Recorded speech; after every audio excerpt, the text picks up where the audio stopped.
She is not a six-figure, not a seven-figure, but an eight-figure online coach in the personal finance industry. And you know, when I did quit my job, everyone thought I was crazy, obviously, right? I'm like, well, the worst case scenario is I'll just go dead broke. And that actually happened, right? In like a year and a half, 2 years, like dead broke. But also now I'm not scared of failure, right?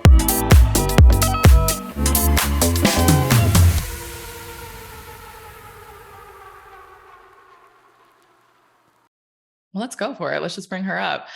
Dominique, can you please come to the stage? Go ahead and unmute yourself, girl. Hey, Hey, girl. Hey. Happy Saturday. Happy Saturday. Thanks so much for doing this impromptu with me. I appreciate it. You look fabulous. Thank Your hair is you. fabulous. I knew you was going to come correct. So I was like, let me take a shower today. Right. Girl, no, you look amazing.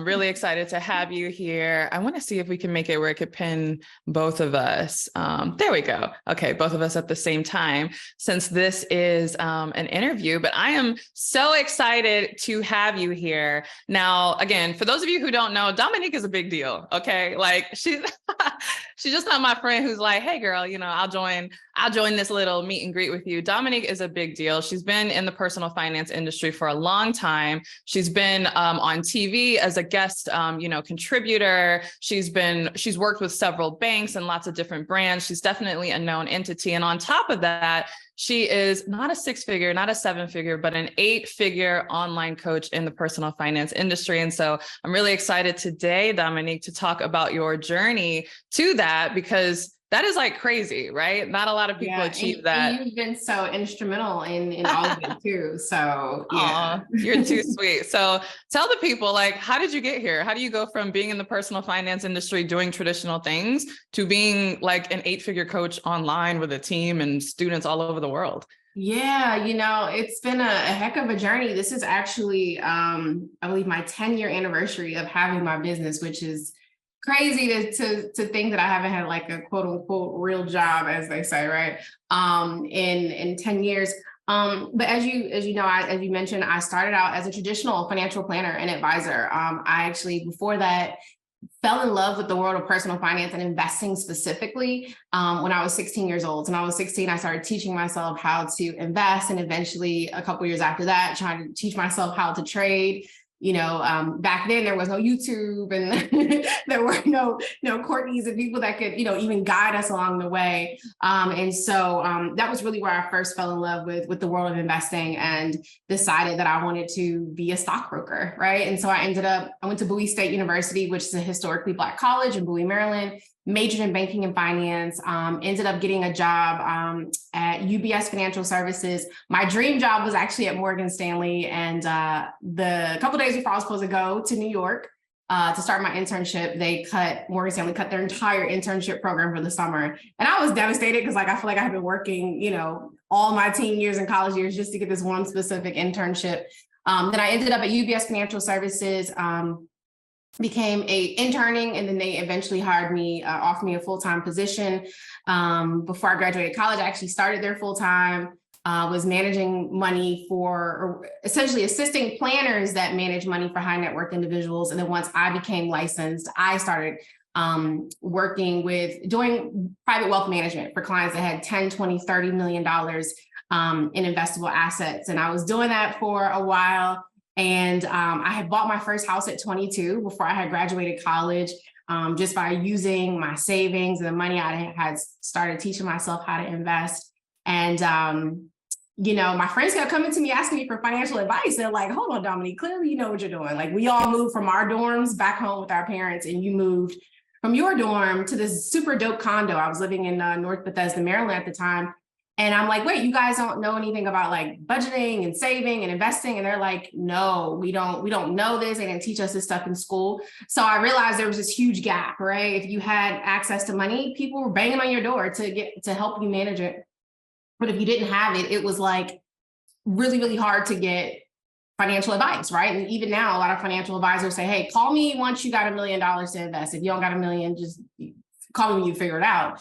So I realized this huge gap in information. So I went to I went to my mentor at the time, and I said, hey, that I was working for his firm. I said, hey, I'm thinking about, starting something that helps the 99%, right? I'm like, everyone else is going after the top 1% earners. So how about I just go help the 99% because they need access to this information and can't get it. And he looked at me and he was like, you'll never make money helping people that don't have money. And I was like, say less. I probably said something else that wasn't as hip back then, but like, whatever, or something like that. I was young. So I was like, say less. I quit my job shortly after that. And that was really how things, kicked off for me. When I first started out, I was literally just doing financial coaching. That's all I was offering. I got a booth at an event called For Sisters Only. I paid $1,000 for this booth. And I'll never forget that $1,000 felt like the biggest investment in the world at the time. I'll never forget, I had to fax. I'm really aging myself today. I had to fax the form in. And I remember my mom was like, don't fax that form in. They're going to steal your credit card information. I was like, well, this is the only way I can do it. I don't know. So I faxed the form in, get the booth. And that was really when I started building my email list. I got about 90 people that signed up for my email list from there. That's my first 90 people. Ended up making about a third of them clients. And that's really where it started. Wow, that is so amazing. Oh my goodness, girl. We're not new to this. We true to this, right? Yeah. You're definitely true to this. So with that, I know, and you have a book that we're definitely going to talk about later, which is The Wealth Decision. But can you talk about how starting a coaching business really became a wealth decision for you versus the things that we traditionally think are a wealth decision, which is just, saving and investing, that kind of thing? Yeah, it has been what I feel like has been the best decision and investment into myself that I've ever made. And, when I did quit my job, everyone thought I was crazy, obviously. Right. And just to because I'm always very transparent, I quit my job. I had about $50,000 saved. Wow. And because I had no coaches, no mentors, no anything on my own, I was trying to figure it out by myself. And I ended up, going broke, completely dead broke, you guys, in like a year and a half, 2 years, like dead broke. Car got repossessed, house went into foreclosure, credit card debt up the wazoo, like all the things, all the worst case scenarios. And I forget when I quit my job, I'm like, well, the worst case scenario is I'll just go dead broke. And that actually happened, right? But also now I'm not scared of failure, right? Because I feel like those failures that I had, like when I first started my business, because I just didn't have anyone to go to and anyone to guide me and say, hey, I've already worked this out. Let me show you how to do it. It taught me a lot of lessons in my own personal finances, right? But even at that time, when I first started it, I felt like I had made the best decision, and I immediately felt like I made the worst decision in my entire life. But I had to persevere and, push through everything and reorganize my business. And we could talk more about that too. And then I was able to, get my house out of foreclosure, get my car back from being repossessed, clean my credit back up from a 450. Did you guys know they go that way low? They do. Wow. It's not just the temperature you set for your cookies. Okay. Credit scores at 450, raising all those things back up. But it was literally the best decision I ever made. And I say now, that $1,000 investment that I was petrified to make just to get this booth has literally paid me back now tens of millions of dollars over. Right. And so I think about that first investment that I made into myself, not even necessarily college, but it's like that investment I felt like when I made into just purchasing this booth to put myself out there, was one of the best investments I ever made for myself, because I was betting on me. Right. And it's a scary thing to do, but that's why I know for a fact the revenue that I can generate now, one, I would never be able to make if I had stayed at that firm. I probably would have got to $600,000-$700,000 a year. Right. Because I was, on track to become partner at the financial planning firm, maybe even hitting $1 million, maybe, right, over time by now, right, at 38, right.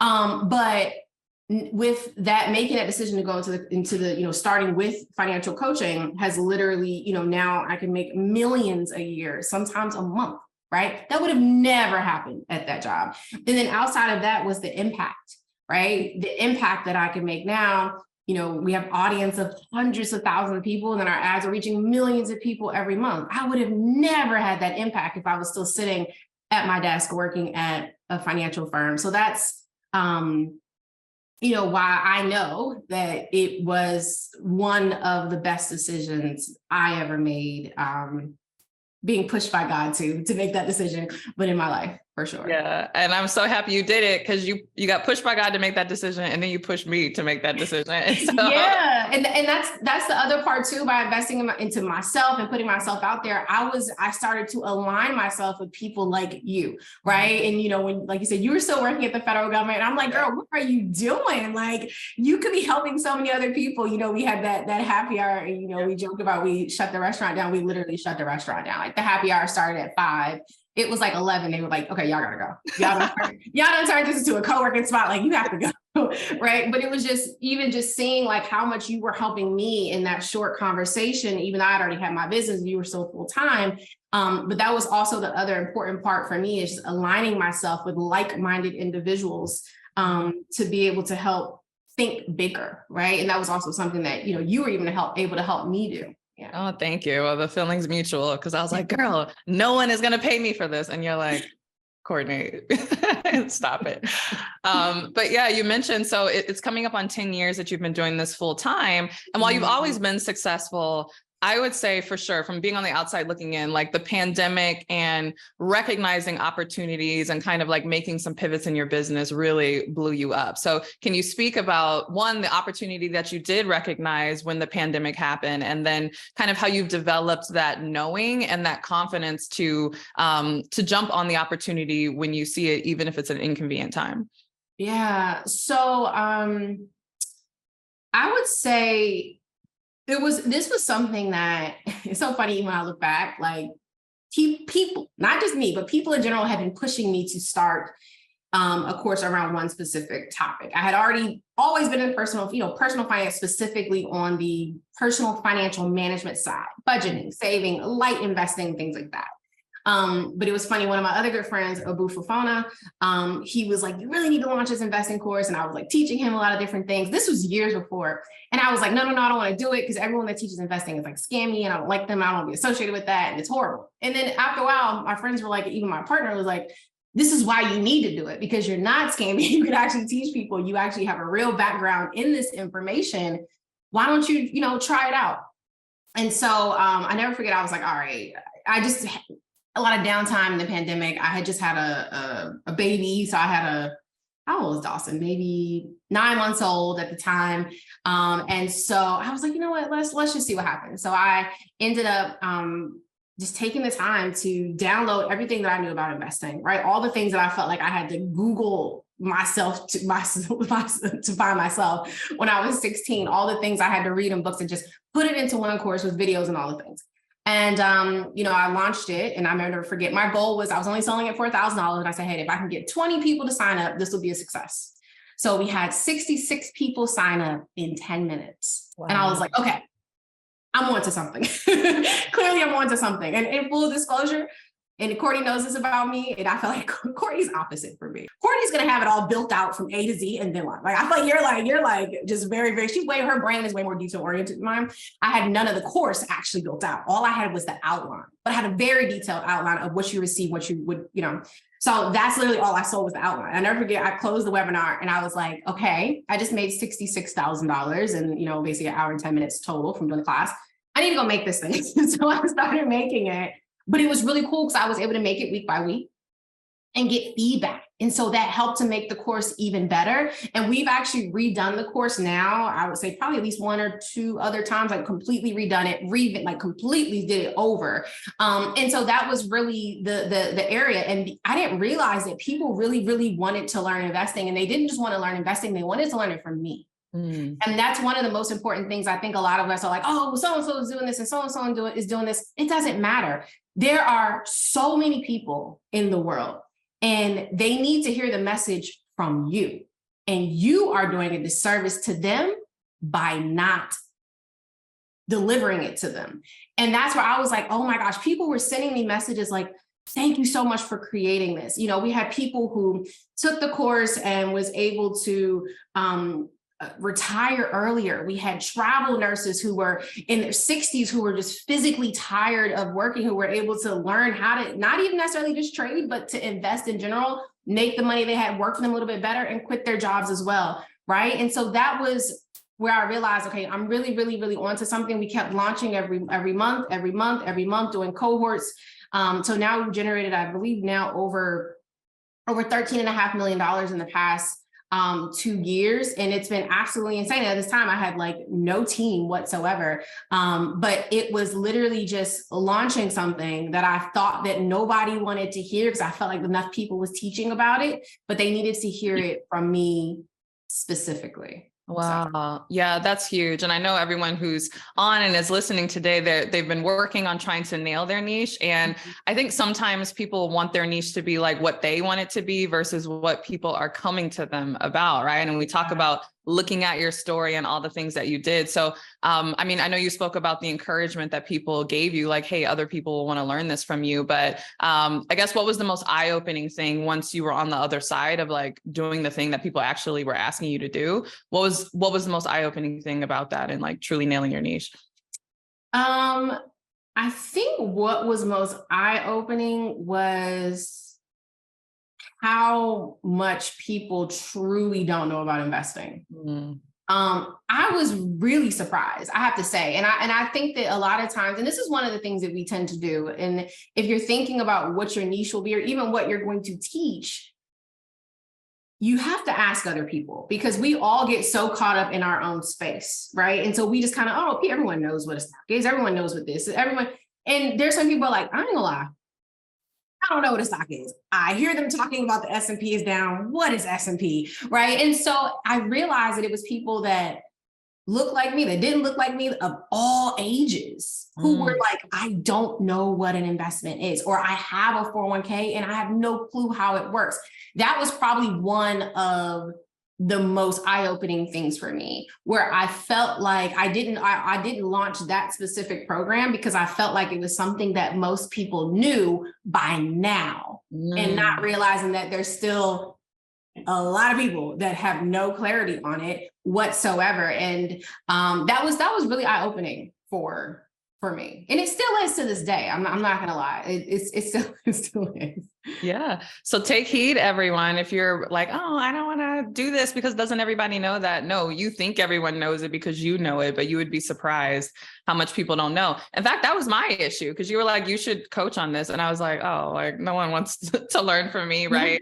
I'm still working a full-time job. Like there's other people who are like already doing this. They're not going to want to learn it from me, but I think you just really hit on that. So in addition to people wanting to learn from you, I think one thing that's really extraordinary that you've done is not only do you have like a high volume of clients, but you have high value clients. Like people are willing to pay you top dollar for your expertise. So can you talk about how you have helped people overcome the fear of making the financial investment in themselves through your programs? And how do you get people to recognize the value of what you have to offer? Yeah, I think one of the ways that we really show that value is actually showing the value, right? And so the good thing now is that I will say this, now we've had thousands and thousands of students who have gone through our program. So it's very easy. We have tons of video testimonials, written testimonials, all the things that literally say, I got in this program, I made $8,000 in 2 weeks. I got in this program, I was able to make $200,000 in a year and put my kid through college and or something smaller like, hey, I've been able to consistently generate $200 a day, or hey, I've been able to manage my 401k better. And now, I'm seeing 20% returns a year versus 3%, all types of things. But when I first started that course, I didn't have that. Right. And so many of you are like, okay, cool, Dominique, you have people that have gone through it. But if you don't have people that can show the value. So for me, what I did was when I first started, because some of you guys may be first starting, was trying to put a number on the value that I'm bringing. Now, it's always very hard to put a number on the value that you're bringing, but simple things like, hey, you may be like the 401k example. You're doing this in your 401k right now, and maybe you don't really understand what it is, and maybe you don't understand how the investments work. But what if you actually knew how the investments work? You were able to manage your account better. your 401k better, and you start to see 20 or 30% returns or more a year. How much is that equal to? Well, let's say you got $100,000 in your account, do the math. And sometimes you have to like show them what the end result of what you're teaching them is going to be. And so that's what I constantly did. So if I'm selling a course that, let's say when I first started, it was $1,000 and then went to $3,000 for the entry course, it's very easy to see that if you join this course for $3,000, if you implement it, you're going to make more than that in a couple months, if not a year at the longest. Mm-hmm. And so that was just how I had to really show the value, not just, oh, look at me, I'm great. They don't care about that. How am I going to impact your life? And how are you going to be able to look up in a couple months and say, Dominique helped me to, even if it's just know what a stock is now and know how to pick it, I'm successful. Or be able to open up an investment account for my child, that was a success. Mm-hmm. So that was how I was able to clearly explain the value and how the whatever price I was paying was, whatever price they were paying me was going to be returned numerous times over. Does that answer? Yeah, absolutely. That's really good. And so even with that, because you mentioned people are looking at you now and they're like, oh, it's easy for you. You're like, you're amazing, all these things, but there's still challenges that you have to overcome in your coaching business. Obviously, you talked about the challenge that you overcame in the beginning, making that first $1,000 investment, doing all these things. But can you speak to even now at your level, how do you approach overcoming challenges and again, doing what you have to do, even when there's obstacles in your way? Oh gosh. Well, let me tell you from your future selves that the obstacles don't stop. Unfortunately, I think you with me, Courtney, right? Like we all think that, oh, we're going to like make millions and we'll just be happy and just like la la la all day long. And no, I feel like there's more obstacles now than there has ever been in my entire life. As Biggie Small says, more money, more problems. It's true. I used to be like, you don't know what he's talking about. If I had all that money, I would have no problems. And I'm like, why do I have millions and I have problems? What's happening? So, honestly, for me, constantly overcoming obstacles has been a big mindset. And, I was, there's a couple books that I reread, I feel like every quarter, like Outwitting the Devil, is one of them. I feel like a lot of times, like, I feel like the devil's attacking me and I'm like, all of a sudden, like I'll be chilling, right? My book will have just came in the mail and I'm like, yay, this is happening. And I'm signing all the books. And then all of a sudden it's like, who do you think you are? You're not going to sell any books. Nobody wants your book, but all the thoughts are coming in. Has that ever happened to you? And you're like, oh my gosh, what am I doing? He's right. No one's going to want this. And so it has been me really learning to counteract those negative thoughts, if that makes sense. And there's literally times where I'll wake up and I'm like, oh my gosh, I have the view I've always wanted. I have 2 amazing girls. I have this. I just got back from Dubai looking at investment properties. And I'm like, whose life is this? And then the self-doubt starts to come in. And then the imposter syndrome comes in and you don't deserve to be here because you're a woman and you're Black and you're da-da-da and all these things. And so for me, it's just been constantly reaffirming myself. I love affirmations. When I tell y'all, I'm busting out affirmations all day long. I'm a money magnet. I deserved, I've made the decision to become wealthy. Money flows to me easily, right? All the things that I have to constantly say. I even have this app. I'm not sure if you guys ever heard of it. It's called I Am. Download it on the App Store. It's called I Am. And all day long, this app, look, all day is giving me affirmations. So sometimes I'm even like going through the day and I like open it up and it's like, oh, you have a dispute from a customer or something crazy happened. I'm like, what?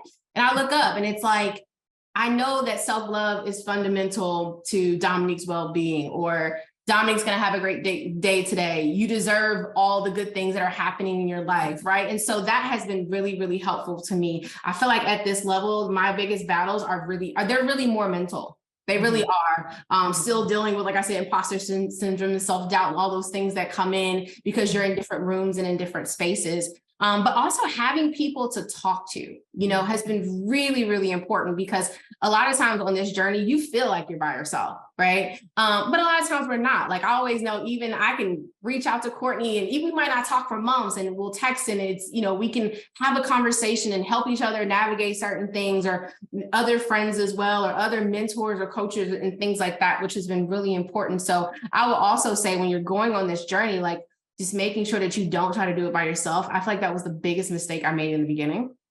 I was trying to do it by myself because I really didn't have anyone else, right? Until I started meeting other entrepreneurs like Courtney and stuff like that. So that's my biggest battle. But I have to constantly just reaffirm. And you also remembering that, and I'm not sure if you guys are religious or not, but for me, this isn't my work that I'm doing.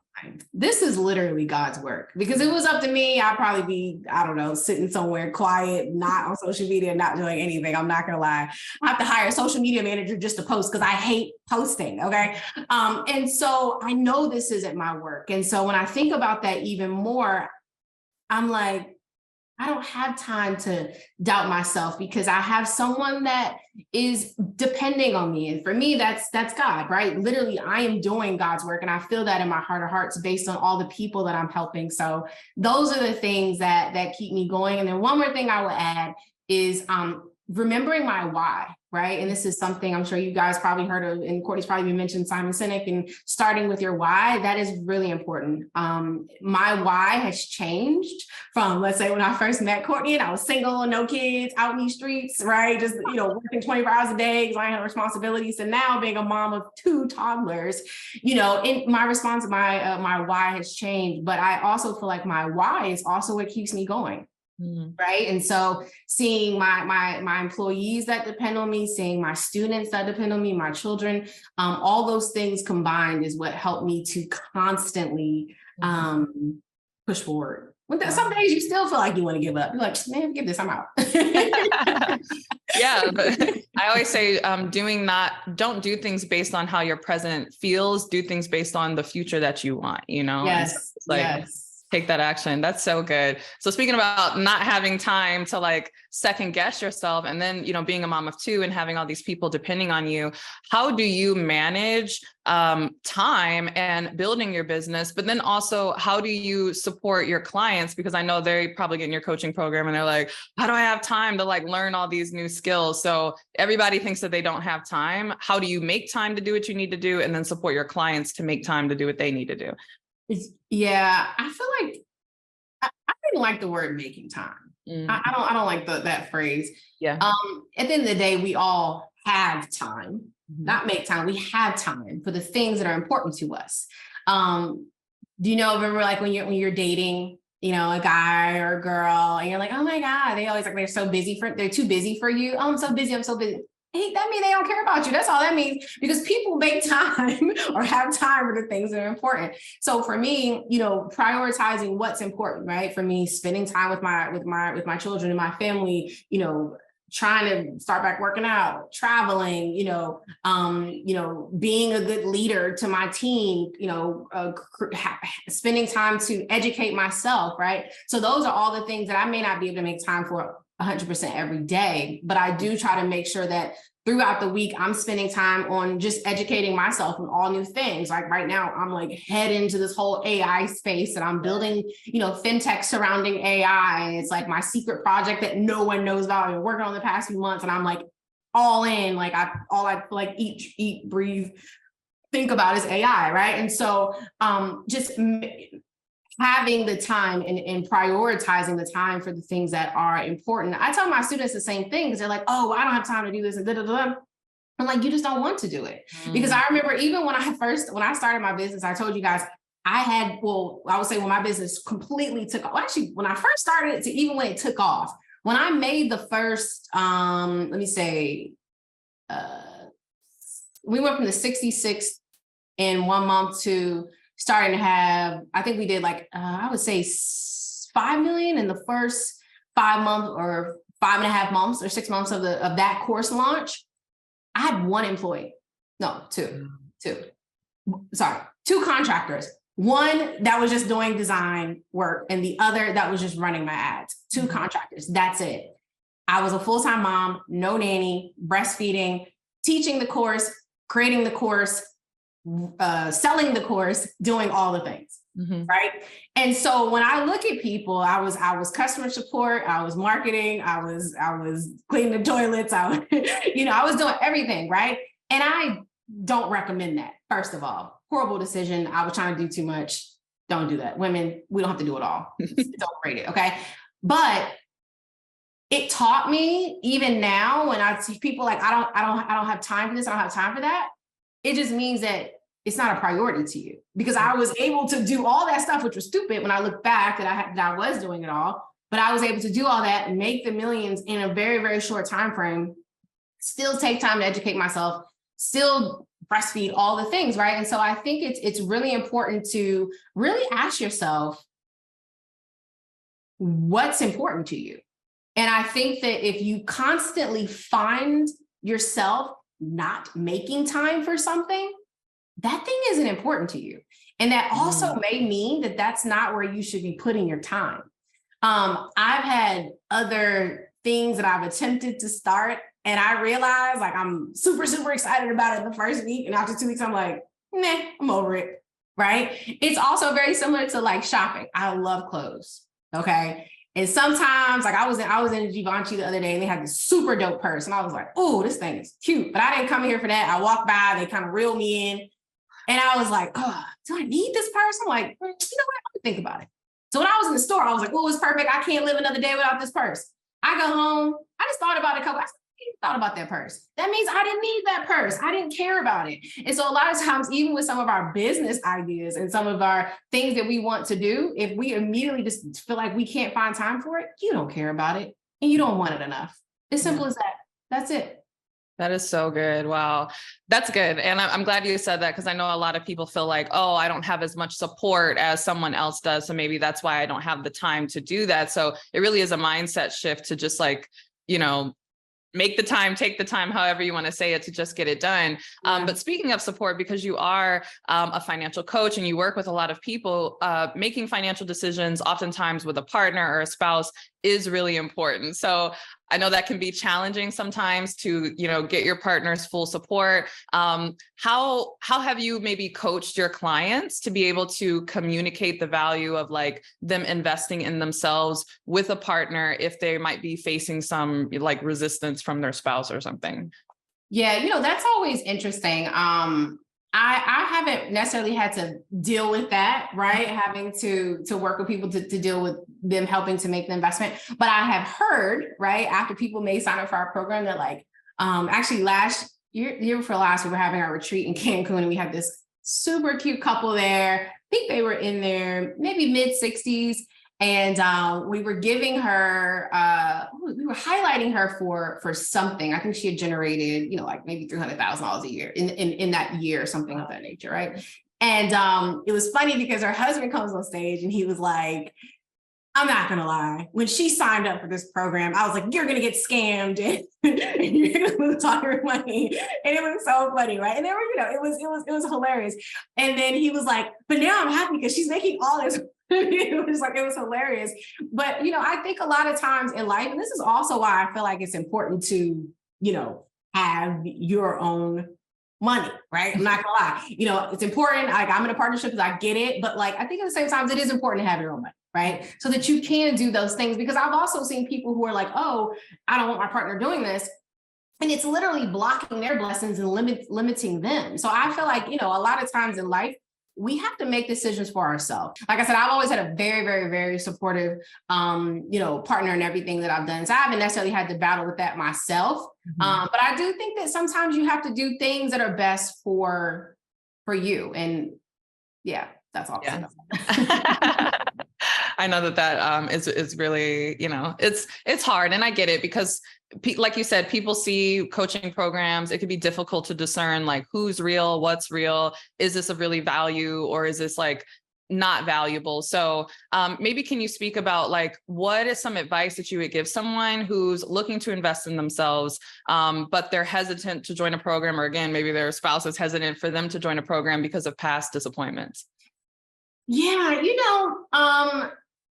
I would say you have to really clearly, just like how we are clearly explaining the value to our clients that we're going to bring. Yeah, I would personally do the same thing with my spouse. And I'll give you an example. When I was younger, before I had a spouse, I was in college, or I think I was in college. And I never forget, I was trying to go do this program in like Guatemala, or one time in Guatemala, another time when I was trying to do my program in New York, and I needed my grandfather to help me pay for it, right? My mom didn't really have the money. And so my grandfather, anytime I ever wanted anything, he made me put together a PowerPoint presentation, okay? So I've been putting together PowerPoint presentations since I was probably like, I don't know, 10 years old, whenever PowerPoint came along. He always made me put together a PowerPoint presentation. And he would say, I want you to tell me why I need to make this investment, what return I'm going to make on this investment, how you're going to commit, and like, what are you going to actually do to utilize this information? And so I would come up with this whole thing and say, Papa, if you can help me to do this program, this summer internship program, this is how much it's going to cost. This, this will help allow me to add this to my resume, which will help make me more valuable when it comes time to look for a job, but will also give me these skills.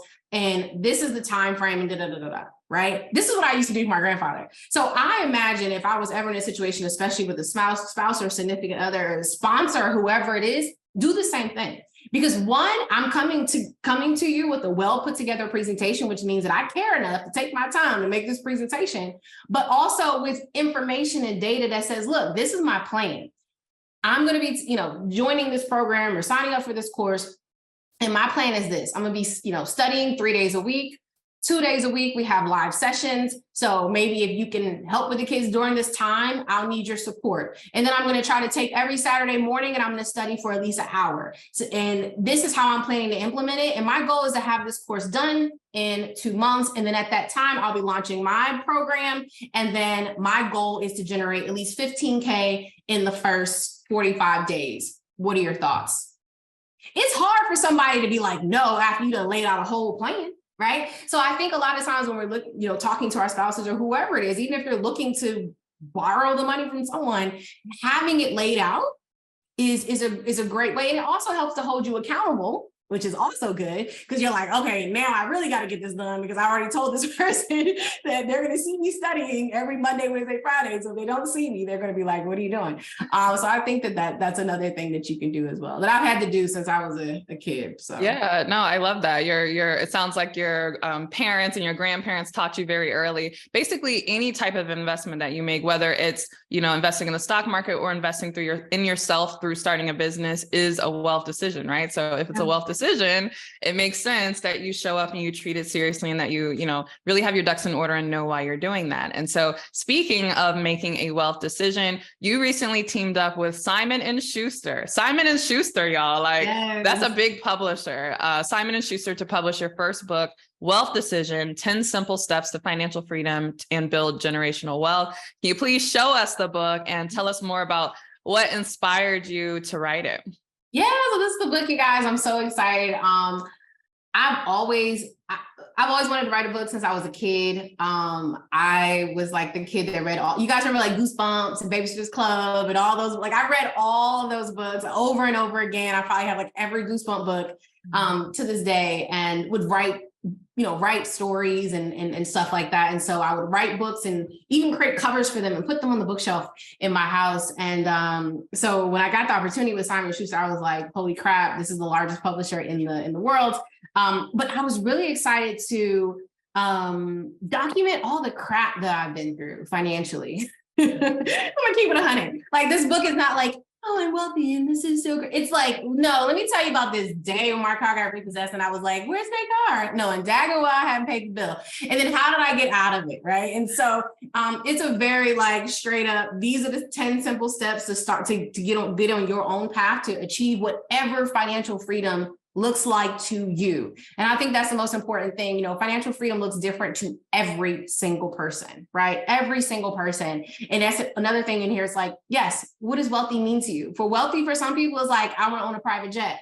Wealthy to other people is like, look, I just want to pay all my bills comfortably and watch Netflix all day, whatever it is, right? Or sit by the beach and drink pina coladas. That's me.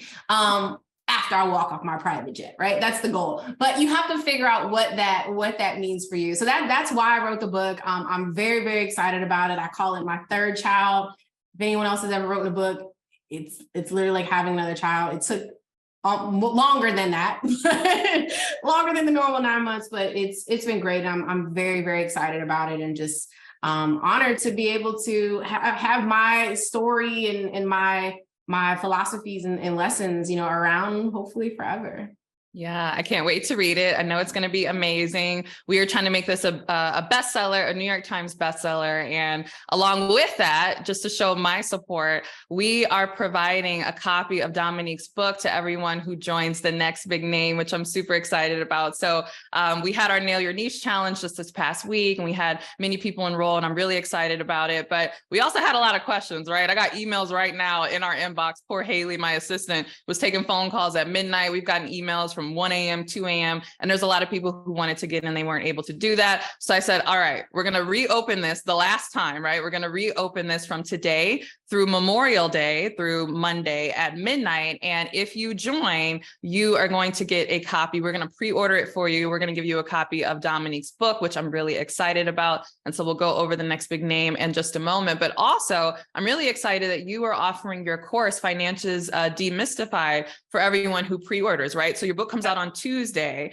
And so if you pre-order before Monday, you're going to get this amazing course in addition to the book, which again, if you join Next Big Name, you're going to get both of these things. So can you talk about what is this program, Finances Demystified, and why should every entrepreneur who aspires to build wealth through their business benefit from it? Yeah, it's really great. So it's actually the first course I ever made. We actually redid it again last year. I love updating courses and revamping them and adding all the extra and new things that can make life better. But it's really good because one of the most important parts of being an entrepreneur in general is having your personal finances together.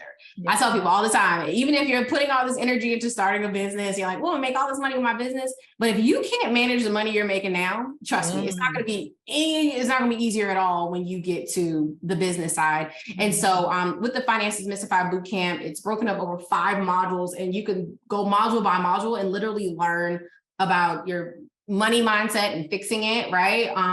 Budgeting, saving, paying off your credit, paying off your debt, cleaning up your credit, starting to invest. Like all that information is literally in the bootcamp week by week. It has worksheets, videos, all the things. It's really, really, really good. And to me, it's literally the foundation of like all your personal finances. Because trust me, if you can't get that stuff together, when you start making $100,000 a month, which you all will, it's just more money to manage. Trust me.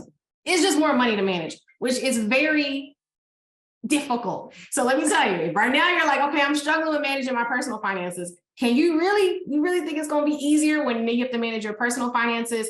Plus, you also have to manage your business finances, right? Because even if you have an accountant doing it, you still have to make sure that you're being a good steward of your business finances and having budgets for your businesses and things like that as well. Mm-hmm. So, that's why I love that program. It's my baby. Like we've had now, I believe over 15,000 people go to that program. It's just a really strong basic personal finance information, but not just basic stuff that you can literally implement and start seeing a change in your finances. And it's literally also everything that I did to turn my finances around from being horrible. So I love that. And you're a perfect case. Like if you can do it, anyone can do it. And I love that you even share that, because sometimes people carry shame, like, oh, I did this and I had that. Like you had your car repossessed, but now you're an 8-figure, online coach and entrepreneur. So it doesn't matter where you started. It just matters where you end. And if you're like committed to being there. So thank you for spending this time with us today. Again, I'm going to go over all of the details for how you can join the Next Big Name, and then how you can get a copy of Dominique's book and access to that Finances Demystified. But before I let Dominique go so she can live her extraordinary life in Miami, I see people in the comments like, that view, girl, where are you? She is I'm actually about to go to I heard my book is in some of the bookstores, some of the Barnes and Nobles. So like my whole dream is to go to Barnes and Nobles and like look at my own books. I used to sit in Barnes and Nobles for hours just reading everyone else's books. That's how I'm heading after this. That is so exciting. Well, before you head to Barnes and Nobles, what's one last thing that you'll leave our participants with?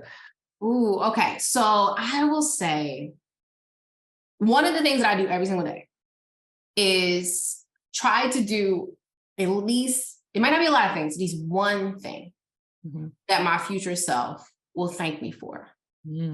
That could be signing up for a program. It could be reading another book. It could be brushing my teeth a little bit better than I did yesterday. It could be just taking the time to learn something new, investing into myself, investing into the stock market, investing into something. Mm-hmm. But I try to make some sort of investment into myself every single day. Mm-hmm. And that's been really, really healthy for me. And also making sure that I'm making all my decisions are wealth aligned, right? So there's a lot of things that we do every single day that they're not helping us at all, right? But one of the things, even with the wealth decision, I'm trying to make wealthy decisions every day. So everything I'm doing every day is either getting me closer to getting to and maintaining wealth or taking me away from it. So hopefully that is helpful to you. Please make sure that everything that you're doing, or at least one thing that you're doing every day, is getting you closer to whatever you want your future self to look like, your future life to look like, or something that